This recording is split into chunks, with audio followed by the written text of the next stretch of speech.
அஸ்ஸலாமு அலைக்கும். இன்றைக்கி நம்ம உணவு தட்டில் பெரும்பாலான முஸ்லீம் வீடுகளில் பாரம்பரியமாக செய்யக்கூடிய ஜாலூர் வட்டலை பற்றி தான் ஒரிஜினல் ரெசிப்பியில் பார்க்க போகிறோம். அதுக்கு முன்னாடி என் சேனல் இப்போ தான் உங்களை புதுசாக ரீச் பண்ணுதுன்னா மறக்காமல் சப்ஸ்கிரைப் பண்ணுங்கள். வாங்க வீடியோக்குள்ளே போகலாம். இதில் நான் சில குறிப்புகள் சொல்லியிருப்பேன். அதை சரியாக ஃபாலோ பண்ணாவே சூப்பரான வட்டலப்பை நம்மளால் செய்ய முடியும். ஃபஸ்ட்டு டிப்ஸு, வட்டலப்பத்தை அதிகமான பாதாம் பருப்பில் தான் செய்யுங்க. முந்திரி பருப்பில் செஞ்சிங்கன்னா கலர் மாறிடும். கொஞ்சமாக முந்திரி பருப்பு எடுத்துக்கலாம். அடுத்தது 500 மில்லி பாலை 250 மில்லி பாலாக கொஞ்சம் கூட தண்ணி சேர்க்காம வத்த வச்சு காய்ச்சி வச்சுக்கலாம். இப்போ பாதாம் பருப்பு ஊறிடுச்சு. இதை தோல்களை எடுத்துட்டு ஒரு மிக்சி ஜாரில் சேர்த்துக்கலாம். 20 பாதாம் பருப்புக்கு 10 முந்திரி வீதம் கொரப்பாக அரைச்சிக்கணும். இதுதான் 3வது டிப்ஸு. ரொம்ப மைத்தால் பேஸ்ட்டாக அரைப்பாங்க சில பேர், அப்படி அரைக்கக்கூடாது. கொஞ்சம் கொரப்பாகவே அரைச்சி எடுத்துகிட்டு வந்துடலாம். இந்த மாதிரி மணலாக இருக்கணும். வட்டலப்பம் சாப்பிடும்போது வாயில் தென்படும், ஒரு டேஸ்ட்டாக இருக்கும். இப்போது சீனியுடைய அளவு, ஒரு முட்டைக்கு 2 ஸ்பூன் வீதம். நான் 6 முட்டை எடுத்திருக்கேன். 12 ஸ்பூன் சீனியை 5 ஏலக்காவோட திரித்து எடுத்துகிட்டு வந்துடுறேன். இப்போது நம்ம அந்த பால் காய்ச்சி வச்சதை இதில் மிக்ஸ் பண்ணி நல்லா அரைச்சிக்கணும். அந்த ஆடைகள்லாம் இருந்தாலும் ஃபைனாக அரைப்பட்டுடும். இப்போ 4வது டிப்ஸு, ஒவ்வொரு முட்டையும் தனித்தனியாக பவுலில் உடச்சி ஊற்றி உள்ளே ஊற்றுங்க. நீங்கள் ஒருமித்தமாக ஊற்றிட்டிங்கன்னா ஒரு முட்டை வீணாக போயிருந்தால் கூட மொத்த ப்ராசஸும் வீணாக போயிடும். அதனால தனித்தனியாக ஒன்று ஊற்றிங்க. இப்போ நம்ம அந்த பால் அடித்து வச்சுருந்த கலவையை உள்ளே சேர்த்துடலாம். இதுக்காக அரை மூடி ஃப்ரெஷ்ஷான தேங்காய் பால் நான் எடுத்து வச்சுருக்கேன். அதையும் ஒன்றா சேர்த்து 5வது டிப்ஸு, இதை நட்ஸு சேர்க்க முன்னாடியே நம்ம வடிச்சுக்கணும். நட்ஸு சேர்த்ததுக்கப்புறம் வடிக்கக்கூடாது, அந்த க்ரன்ச்சினஸ் போயிடும். அதனால் நட்ஸை அது வடித்ததுக்கு அப்புறம் தான் நீங்கள் உள்ளே சேர்க்கணும். டேஸ்ட்டை என்ஹான்ஸ் பண்ண ஒரு பிஞ்சு உப்பு சேர்த்துக்கிறேன். 6வது டிப்ஸு, நீங்கள் எந்த டின்னில் ஊற்ற போகிறீங்களோ அந்த டின்னு ட்ரையாக இருக்கணும். அதோட கொஞ்சம் பசனையை க்ரீஸ் பண்ணிக்கிட்டு தான் இந்த பால் முட்டை கலவையை உள்ளக்க சேர்க்கணும். மேலே கொஞ்சம் பசனையை போட்டு கார்னிஷ் பண்ணி, நான் இன்றைக்கி ஸ்டீமரில் தான் அவிக்க போகிறேன். உங்கள்கிட்ட ஸ்டீமர் இல்லைன்னா இட்லி பாத்திரத்தில் இந்த மாதிரி ஒரு தட்டு போட்டு கூட நீங்கள் உள்ளே வச்சு அவிச்சிக்கலாம். இப்போ 7வது டிப்ஸு, அந்த வட்டிக்கும் ஒரு மூடி போட்டுக்குங்க.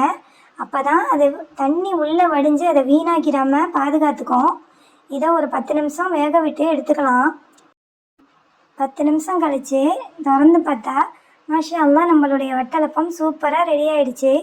எந்த ஒரு தண்ணியும் உள்ளக்க கோக்கலை.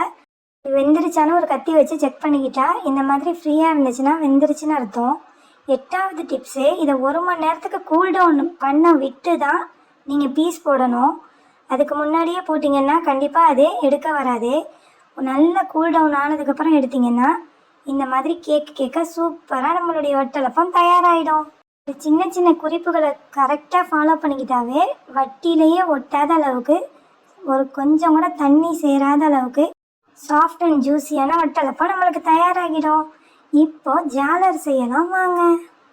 இதுக்காக நான் ஒரு 20 நாட்டு வெங்காயத்தை அரைச்சி அதில் உள்ள சாறை எடுத்து வச்சுக்கிறேன்.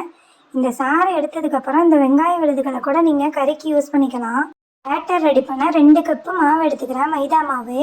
இதுக்கு நான் தலைப்பால் தண்ணி பால்னு சொல்லி ஒரு 1.5 கப்பு பாலை உள்ளே ஆட் பண்ணி பார்க்குறேன். ஃபஸ்ட்டு 2 கப்புக்கு 2 முட்டை ஊற்றணும். 1 கப்புக்கு 1 முட்டைங்கிற மீனி 2 கப்புக்கு 2 நாட்டுக்கோழி முட்டை ஆட் பண்ணிக்கிறேன். உங்கள்கிட்ட நாட்டுக்கோழி முட்டை இருந்தால் நீங்கள் ஆட் பண்ணிக்கிட்டால் சரியான ஃப்ளேவராக இருக்கும்.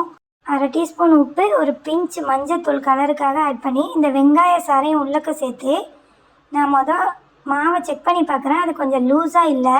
இந்த மாதிரி இருந்தால் நம்ம ஜாலல் போனால ஈஸியாக வராது.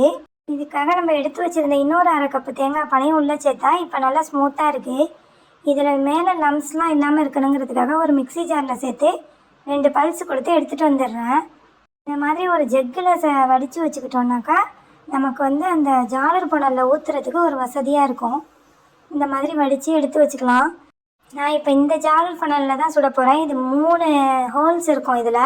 ஆனால் நீங்கள் மிடில் உள்ளதை ஓப்பன் பண்ணாதீங்க, 2 சைடில் உள்ளதை மட்டும் ஓப்பன் பண்ணிங்கன்னா தான் சரியான டெக்ஸ்சரில் ஜாலர் சுட முடியும். இப்போது ஒரு பேனை அடுப்பில் வச்சு ஆயில் போட்டு க்ரீஸ் பண்ணி இந்த மாதிரி ஜாலரை உங்களுக்கு வேண்டிய டிசைனில் வார்த்து எடுத்துங்க. மேலே கொஞ்சம் பசுனை தடவிங்க. ஜாலூரை திருப்பி போடக்கூடாது, வெந்த உடனே எடுத்துடணும். சூப்பரான ஜாலூர் நம்மளுக்கு ரெடி ஆகிடுச்சு. சரியான மணமாக இருக்கும். இந்த மாதிரி வெங்காய சாறு ஊற்றி ட்ரை பண்ணி பாருங்கள். இது சூடாக இருக்க போகும்போதே 4 நாளாக ஹோல்டு பண்ணி வச்சுக்கிட்டிங்கன்னா சர்வ் பண்ணுறதுக்கு வசதியாக இருக்கும். இந்த மாதிரி அழகாக மொத்தமாக ஒரே தட்டில் வைக்காமல் இந்த மாதிரி 4 நாளாக அழகாக ஃபோல்டு பண்ணி வச்சுங்க. சர்வ் பண்ணும்போது எடுத்து சாப்பிட்றதுக்கும் இப்படி வைக்கிறது ஒரு வசதியாக இருக்கும். வரக்கூடிய ரமலானுக்கு இதை ட்ரை பண்ணி பாருங்கள். என்னோடய சேனல் உங்களுக்கு பிடிச்சிருந்தா உங்கள் ஃப்ரெண்ட்ஸ் அண்ட் ஃபேமிலி கூட ஷேர் பண்ணுங்கள். இன்ஷா அல்லாஹ் இன்னும் ஒரு இஃப்தார் ரெசிபியில் சந்திக்கலாம். அஸ்ஸலாமு அலைக்கும்.